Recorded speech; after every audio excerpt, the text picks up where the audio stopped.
नमस्कार दर्शक तथा श्रोतावृन्द, स्वागत छ तपाईलाई नेपाली कथाको यो नयाँ भिडियोमा। आजको भिडियोमा मैले कथाकार बिबी सुब्बाज्यूको कथा माइलो बुढो लिएर आएको छु। आशा छ तपाईलाई यो कथा मन पर्नेछ।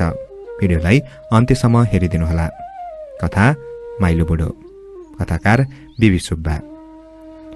माइलो बुढो साह्रै बुढो त होइन, तर मानिस त्यसै भन्ने गर्छन्। बिमारले सिकिस्त पार्छ कहिले। अब उसलाई सबैले हेर्ने बिर्सिसके, वाक्कै भइसके यहाँकाहरू। जीवनको अन्तिम घडीसम्म ऊ बाँच्ने आशा गर्छ, परिवारको निम्ति, वस्तु भावको निम्ति र खेतीपातीको निम्ति। कहिले ऊ कराउनसम्म कराउँछ, गाउँघर थर्काउँछ। म बसेको डेरामा उसको चिच्याहाट सुन्छु। मेरो मुटुभित्र उसको आवाजले कता कता चस्स कोचिदिन्छ। मुटु साह्रो खान्छ रे। माइलो बुढो खाइलाग्दो त होइन अनुहारमा, तर उसको शारीरिक गठन खत लाग्दो थियो। हरदम कम्बर पटुकीले बाँधेको र पटुकीभित्र खुकुरी घुसाएको हुन्थ्यो। जानपा लाउनसम्म लाए, जोखाना हेराउनसम्म हेराए। उनीहरूबाट जो गरिनु थियो सबै गरियो। माइलो बुढोको अझ बाँच्ने आशा छँदैछ। अरूले माया मारे पनि जीवनको अन्तसम्म हर प्राणीले बाँच्ने आशा लिएकै जस्तो। ए ढुङ्गा खोज्दा देवता, साइला पनि आइपुग्यौ? ई म त यस्तै छु। ए नानी छोरी पिरालेले, बस न साइला। यसरी कहिले टाढाका परिचित जेठा, माइला, साइला, काइला, कान्छाहरू हेर्न आइपुग्छन्। माइलालाई हेर्न आऊ भनेर अहिलेदेखि होइन तम्सेको, बल्ल आज फुर्सद पाए। साइला एक जानपा हुन्। फारसको छेउमा बसाई गएको पनि निकै साल भयो। फारस फापेको छ उसलाई। वस्तुभाव निकै पालेका छन्। माइलो बुढोसित सँगै खेली हुर्केका साथी हुने। कसो त साइलो, दही ठेकी कतिको टाल्दैछौ? मेरो त दुहुनो पनि थाक्यो। अहिलेसम्म त एक प्रकार टालटुल गरेर बच्चाहरूलाई हुर्काउँदैछु भन्नु पर्यो। छाउरा छाउरीहरूको पेटमा आगो बल्न चाहिँ दिएको छुइनँ। खोइ म त सिकुवा रुगे रात दिन। अगाडि त भित्रै सुत्ने गर्थे। झाडा पिसाब जाँदा बुढियालाई डोर्याउन हम्मे पर्ने हुनाले बाहिरिएको छु यसरी। बालबच्चाहरू के गर्दैछन्, के खाँदैछन्, फत्तो फाँट छैन मलाई। जेठा मामाको त भाङ्राको धोती, कान्छा मामाको के गति भने जस्तो मात्र त होला नै। उसको निधार चारवटा स्पष्ट रेखा पार्दै खुम्चियो। बिमारको कुरो उसले छोडेको थिएन। म आँगनमै यताउति टोलिन्छु। सधैँ त माइलो बुढोको खुरे नै भरि फर्सी झुन्डिएको हुन्थ्यो। इस्कुस पनि चिल्लै भएछ। खोर्सानी लटरम्मै फल्ने खोइ। टेवा नपाएर रामभेडाका पातहरू कोएर हाँगाबिगा मात्र देखिन्छन्। अम्बक पनि साह्रै फल्न सकेनछ। पोहोर गाडेका सिक्राहरू केही बोक्न नपाई ठिङ्ग ठिङ्गै मकिसकेछन्। कोही कोही भने जरा गाडिएर टुसा पनि पलाउन लागेछन्। लु अब साइला, तिमीलाई पनि धेरैले चिनेका मान्छे हौ। जस तिम्रो भाग मेरो। यसो अचेता हेरिदे। हुने हो भने गरिदे, नहुने हो भने हुँदैन भनेर भनिदे। मरिन्छ नै भने किन लन्ठा। माइलो बुढोको यो वाक्यले मलाई एक प्रकारको जिरिङ्ग हुन्छ। अनुहार निचोरिएर आँखा रसिन खोज्छ। धेरै वर्ष अघिदेखि माइलो बुढोलाई चिनेको हुँ। मेरो बाल्य जीवन उसले पनि जानेकै हो। सानो छँदा उसको छेउमा जान मलाई डर लाग्दथ्यो। खँदिलो हट्टाकट्टा शरीर, निकै कालो अनुहार, जिनको सेतो कोट, सेतै दौरा सुरुवाल छेपारी माथिसम्म सुर्काएर मात्र हिँड्थ्यो। कुर्कुच्चा सम्म पुग्ने गरेर सुरुवाल लगाएको कहिल्यै देखिन। ऊ फुर्ती थियो। मैले देख्थेँ हल्लो कोदालो गरेको, भारी बोकेको, हाँस्दा सेता दाँत अनुहार भन्दा अगाडि देखिन्थ्यो। स्वभाव मिलनसार। वैसमा भारी बोक्ने दैवको थियो र मैले सुनेको सुन्तला बोक्न ऊ जति कसैले सकेनन् रे। पोहोरको साल दाम्लो बाट्दै कथा निकालेका थिए। उसले सुन्तला बोकेर जाँदाको कथा नयाँ बजार, सिङ्ला, वर्णसवेग, तकभर, पातलेबास हुँदै दार्जिलिङ पुग्दाको कथा। पातलेबास सुन्तला बोक्नेहरूको अड्डा थियो रे। आउँदा जाँदा सबैको बास त्यही हुन्थ्यो रे भन्थ्यो। त्यसै बेला त पातलेबासका दोकानीहरू साह्रै उक्से हौ। रातभरि धान नाच पो हुन्थ्यो त। पहाडका लिम्बुनीहरू आँखैभित्र टाली राखौँ जस्तै थिए हौ। लिम्बु भन्दा कान्छाबा मन नदुखाउनु है। अनि एकछिन हाँस्यौँ। फेरि भन्दै गए, खोइ अब त धेरै साल भयो, पुगिएको छैन। अब त ठुलो सहर भयो होला पातलेबास पनि। उहिले घुमेको ठाउँहरू फेरि घुम्न मन त लाग्छ नि। मन मात्र भएर के भो, धन छैन। प्रसङ्गवश कमानको कुरो निस्केको थियो। उसले भनिहाल्यो, कमानका टिटीहरू लोभ लाग्दा थिए हौ कान्छाबा। तर के गर्नु ल्याएर पनि। उनीहरू त सफा सुग्घर, बस्तीमा काम नलाग्ने। माइली बोजूलाई पुलुक्क हेरेर निचिक्क दाँत देखाउँदै जिस्कन त खुब जिस्काउँथे हौ हामीलाई। सिकुवामा जाँतो पेत्न लागेकी माइली बोजू जवाफ लागिन्, त ल्याउनु नि त्यति राम्री तरुणीहरूलाई, किन उम्काको? ल्याएको भए त तिमीलाई सुखमा राख्थे। मैले पनि यस्ता दुःखहरू झेल्न पर्ने थिएन नि, हो कि कान्छा बा? अनि आफै मरी हाँसे। हामी सबै हाँस्यौँ। फेरि अलिकति कुरो लम्ब्याई। माथि जोतमान बुढो पनि यस्तै के कुरोमा पातले बास बसेकै भएको छ रे। उतै घरजाम गरेर अहिले त छोराहरू लाठे भएका छन्। ऊ चाहिँ दार्जिलिङ सधैँ अन्डा बेच्न जान्थ्यो। हाम्रो गाउँको अन्डा पनि त उसैको ठिका थियो। विषयमा कुरो काट्दै झट्ट माइलो बुढो बोल्यो, होइनौ यसरी गफ मात्र किन, कान्छा बालाई भुल्याएको पनि धेरै बेर भयो। त्यो जाँतो राखेर चिया बनाएर ल्याउन है। गरममा तिर्खा लागिसक्यो होला, तर एकदमै तातो है। चिनी दुध छैन, चर्को मरिच। गरममा तातो चिया, चर्को मरिच कल्पना गरे। मलाई अझ गरम भएर आयो, तर केही भनेन। तिमीलाई नि त बुढाको माया भएदेऊ। मैले बोजूलाई पुलुक्क हेर्दै आफ्नो अनुहार उज्यालो पारेर हाँस्यो। माया नभए यत्रो वर्ष तिमीलाई रोगेर बस्थे नि। यत्रा केटाकेटीका बा फेरि केटाकेटी जस्तै कुरा। सत्य बक्यो बुढिया, मैले माने तिम्रो कुरा। चिया चाहिँ नि बुढियाले पकाएकै जस्तो पकाऊ है। छेउमै 10-11 वर्षीय छोरी आफ्नो आमा बाबुको कुरामा छक्क परेर कुरा बुझेर हो वा नबुझी हाँस्दै थिए। माइलो बुढोको नजर त्यही छोरीमाथि पर्न गयो। राखिएर छोरीलाई हपारे, जा भाग पर, ठुला मान्छेको कुरा नसुन, जा अलिक पर, अझै पर, ठिक छ। छोरी मलाई हेर्दै लजालु भएर निकै परै गई र टाट्नोमा तितेपाती खाँदै गरेका बाख्राहरूलाई सुम्सेमाउन लागि। हिजोआज सानै भए पनि यस्ता कुरा सुन्न सिपालु हुन्छ नि यीहरू। गरममा तातो चिया, चर्को मरिच, मणिपुरे डबका रित्याउन हम्मे पर्यो। पोहोरको साल यसरी बलिया पाखुरा र मोटा औँलाहरूले दाम्रो बाट्दै गरेको माइलो बुढो आज असहाय भएर सकि नसकी साइलालाई दुःख बिसाउन छाडेको थिएन। यसरी आफ्नो दुःख अरूलाई बिसाउँदा सायद उसले आफ्नो पीर केही क्षणलाई भुल्न सक्दथ्यो। म बिदा मागेर सान्त्वना दिँदै डेरातर्फ उकालो लागे। केही बेरपछि साइला मेरै डेरामा आयो। जोखाना के भो? उसलाई देख्न साथ सोधे। जाति पार्न त सकिन्छ होला, जस र भाग मिल्यो भने। पर्सि चाहिँ अलिक राम्रो दिन छ, त्यही दिन गर्ने निश्चय भयो। त्यसो भए राम्ररी गरिदिनु, तिम्रो धर्म कहीँ त जाँदैन। अब के गर्नु, दुःख बाँट्न सकिँदैन। जे होस्, साइलोको भनाइमा माइलो बुढाले निश्चय शान्तिको सास फेर्यो होला। भविष्यका सुनौला सपनाहरू देख्यो होला। आफ्नी पत्नीलाई अझ गहिरो माया दिने विचार लियो होला। नानीहरूलाई पढाउने विचार उसको थियो, त्यो अझ दृढ भयो होला। पोहोर भन्दै थियो, यो जमानामा पढ्नै पर्ने रहेछ। आफूले पढ्न नपाए पनि छोराछोरीलाई पढाउन पाए भइगयो। बेसी होइन 4 पास। अनि त के चिठी र नाम कोरिहाल्छन्। यस्तै के निम्न लागेको दियोमा तेल थपिएछ कि कसो, बिहान घाम छिप्पिन लागेको बेला सिकुवाको भित्तामा ठेसिएर सुनिएका हात खुट्टा हेर्दै मिठा गफ हाँक्दै थियो जीवनका अनुभवहरू।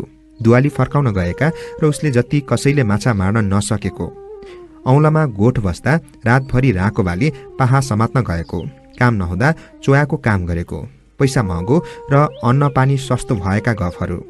राति खोल्सामा पाहा समात्न जाँदा एक्लै जेठो सिस्नुको झ्याङमा लडेर गतिन पति भएको कुरो सुनाएर हँसाउनसम्म हँसायो। त्यो रात के को पाहा समाउँथ्यो, कुरा सुरु गर्यो। उसैलाई सम्हाल्दा नै ठिक्क भइहाल्यो। रात झमक्क परेपछि खोल्सा पुग्यौं। यसो तितेपाती जलाएर वनकोलाई धूप धुवार गरेर राको बाली पाहा समात्न थालेका मात्र थियौं। तल्लो सानो छाँगाबाट झ्याममा आवाज आयो। म तर्सिएँ। आथा एक्लै जेठोको आवाजले म फेरि तर्सिएँ। उसको शरीर चाहिँ 2टा ढुङ्गाको चेप भित्र परेछ। फेरि राको चाहिँ हातबाट उछिटिएर पानीतिर निप्न पुगेछ।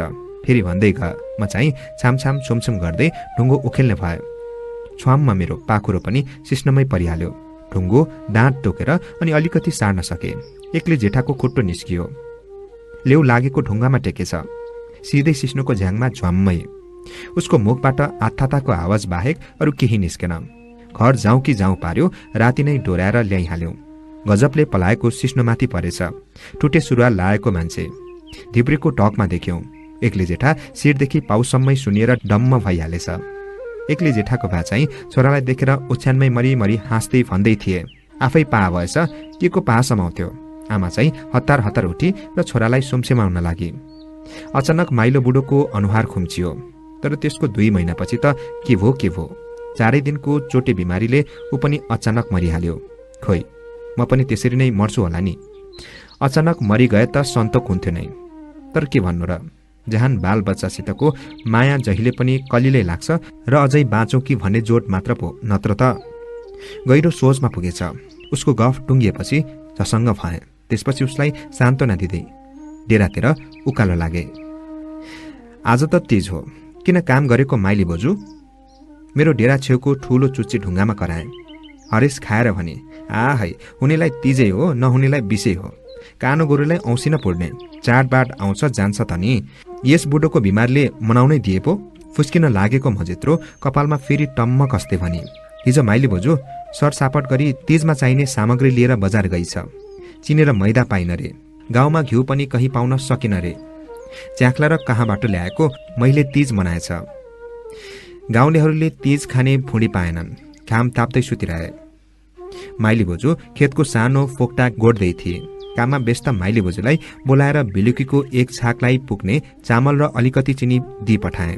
कान्छा बा पनि परदेशी, कति पनि स्याहार्नुहुन्छ हामीलाई भन्न मुखै लाग्दैन। मुहारमा खुसीका रेखा छड्दै गए। माइली बुढो यति लामो बिमार नभएको भए एकमुठी त खान पुर्याउने नै हो। उसलाई 4 महिना अघि भनिदिएको थिएँ अस्पताल जानु भनेर। सबै अभिभाराहरू मैले लिने वचन दिएको थिएँ। बस्तीकाहरू अस्पतालका कुरा सुन्नै मन पराउँदैनन्। 4 महिनापछि उसलाई यस्तो अवस्थामा देख्दा कुरो दोहोऱ्याउन निको लागेन। खुट्टैदेखि सुनेर डम्म भएको माइला बुढोले आज त भन्दै थियो, केही कुरो नरुचेको अलिकति केही पनि खाए बुढी डम्म भएर अटसमटस हुन्छ रे। बुढी सुनेर मुटुलाई टेवा दिन थाल्यो रे। सास फेर्न हम्मै पर्छ रे।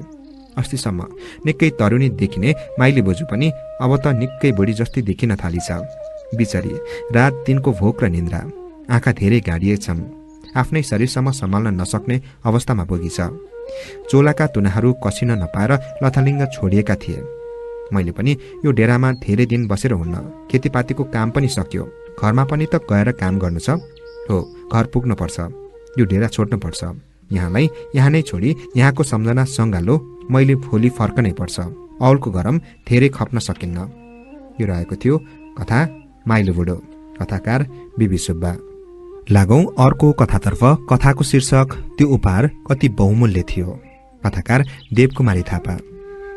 हिउँदको घाम र भैँसको माया साह्रै न्यानो हुन्छ भन्छन्। म पनि यस्तै हिउँदे बिहान घाम ताप्न आँगनमा बस्ने गर्थे। केही नगरेर समय नष्ट गर्नु पनि एक प्रकारको सुख नै हुँदो रहेछ। चराचुरुङ्गी, किरा फट्याङ्ग्रा, फूलपात, रुखहरू सबैसँग नजिकको सम्बन्ध हुँदै जान्छ।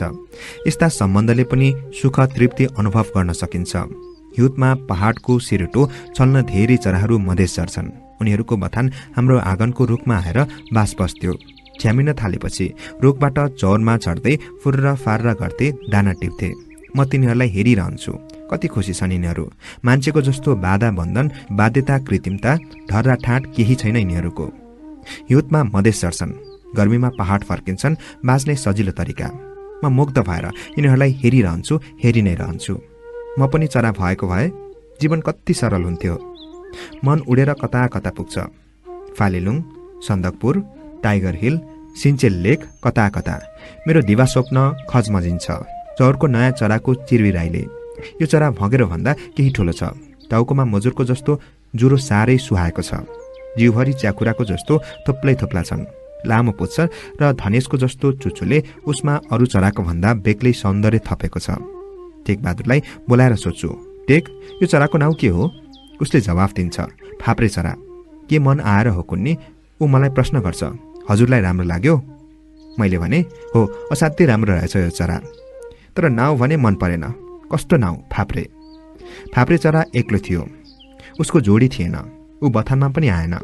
बरा, यसको साथी कसैले मारिदियो कि? केही दिनपछिको घटना। म आँगनको चौरमा बसेर पढिरहेको थिएँ। टेकबहादुर आएर ठिङ्ग उभियो।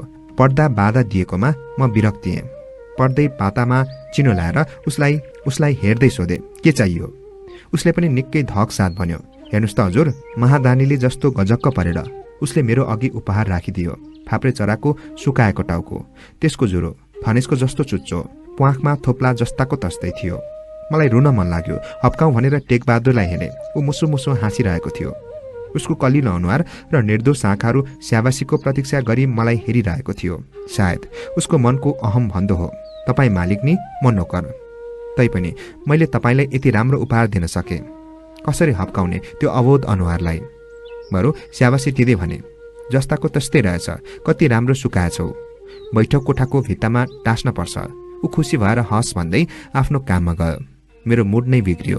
म फेरि देवा स्वप्नमा छुन्निन सकिन। बरा टेकबहादुर उसको उपहार कति बहुमूल्य थियो। पौरखी किशोरको शिवकला, बरा फाप्रेचरा, आश्रय खोज्दै आएको आफ्नै सौन्दर्यले उसको हत्या गर्यो। यो रहेको थियो कथा, त्यो उपहार कति बहुमूल्य थियो। यो सँगै आजको लागि कथाहरू सकिएका छन्। तपाईलाई आजका कथाहरू के कस्ता लागे कृपया कमेन्टमा उल्लेख गर्नुहोला भन्दै भोलिको भिडियोमा अर्को कथाको साथ उपस्थित हुने नै छु। तबसम्मको लागि म कथावाचक जमिन राईलाई बिदा दिनुहोस्। नमस्कार।